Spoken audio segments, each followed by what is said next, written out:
రైతు మిత్రులకు స్వాగతం. నేను మీ భాస్కరరావు. మీరు చూస్తున్నారు ఏర్వాక్ అగ్రికల్చర్ యూట్యూబ్ ఛానల్. ఈరోజు మన వీడియోలో వరిలో కాండం తొలిచే పురుగు ఈ విషయం గురించి చర్చించుకుందామండి. వీడియో చివరి వరకు చూడండి. నచ్చితే లైక్ చేయండి, షేర్ చేయండి, సబ్స్క్రైబ్ చేసుకోవటం మర్చిపోవద్దండి.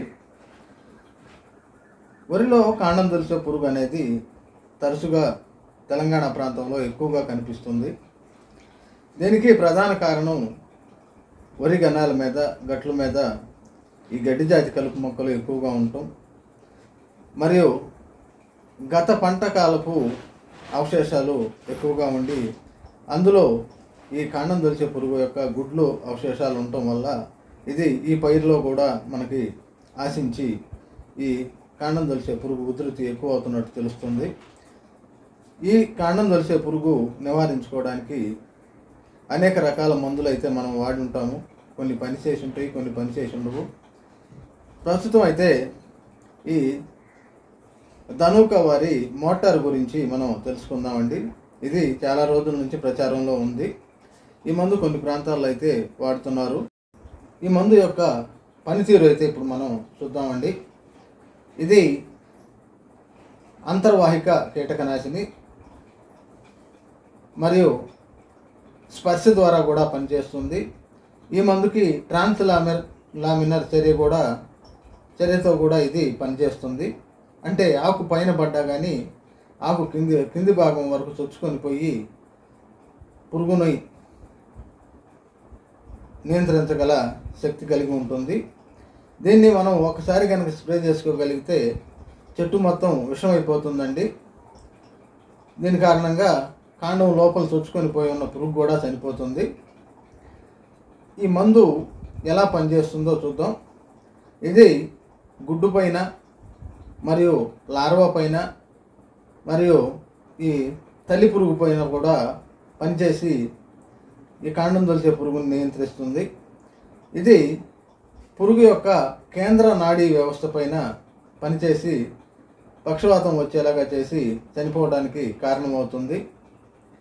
దీనికి మోతాదు వచ్చేసరికి 1 లీటర్ నీటికి 1 గ్రాము చొప్పున మాత్రమే వాడుకోవాలి.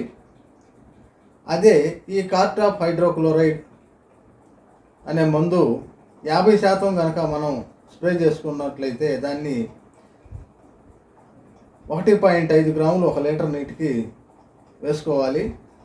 ఈ మోటార్లో కార్టాప్ హైడ్రోక్లోరైడ్ అనేది 75% ఎస్జీ రూపంలో ఉంటుంది. కనుక ఈ పవర్ ఎక్కువగా ఉన్న మందు కాబట్టి దీన్ని 1 గ్రాము వేసుకుంటేనే మనకి 1 లీటర్ నీటికి సరిపోతుంది. దాన్ని బట్టి మనం ఎకరానికి ఎన్ని ట్యాంకులు మందు కొట్టుకుంటామో అంత మందు మాత్రమే వేసుకొని ఈ పురుగును నియంత్రించవచ్చు. ఒకవేళ మోతాదు ఎక్కువైతే ఆకు చివరి భాగాలు ఒక 4 నుంచి 5 సెంటీమీటర్ల వరకు మాడిపోతాయండి. పసుపు రంగుకు మారి చివర్లు మాడిపోతాయి.